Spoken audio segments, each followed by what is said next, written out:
మోడీని ఓడించాలంటే మోడీ కంటే హిందుత్వవాది అయి ఉండాలి, లేదా మోడీ కంటే అభివృద్ధిని చేసే ప్రణాళికని చెప్పి ప్రజలకి చూపించి ఒప్పించాలి. 75 ఏళ్లలో జరగనటువంటి అభివృద్ధి వివిధ రంగాల్లో జరుగుతుంటే ఇంతకట్ అభివృద్ధి చేయగలను నేను అని నమ్మించాలి. అంతేగాని ప్రజల్ని పక్కదో పట్టించకూడదు.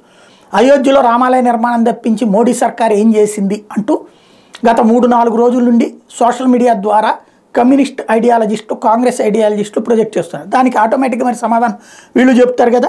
అయోధ్య రామాలయ నిర్మాణం కంటే ముందు మెట్రో 500 కిలోమీటర్లు నిర్మించారు, 51 కోట్ల బ్యాంక్ అకౌంట్లు ఓపెనింగ్ చేయించారు, 4 కోట్ల ఉచిత ఇళ్ల నిర్మాణం, 315 వైద్య కళాశాలల నిర్మాణం, 45 కోట్ల ముద్ర రుణాల పంపిణీ, 220 కోట్ల ఉచిత వ్యాక్సిన్లు, 11 కోట్ల కుటుంబాలకు పైపుల ద్వారా నీళ్లు, 10,000 జనౌషధి కేంద్రాలు, 10 కోట్ల ఎల్పీజీ కనెక్షన్లు, 70,000 కిలోమీటర్ల జాతీయ రహదారులు ఇవన్నీ నిర్మించాక రామాలయ నిర్మాణం జరిగింది.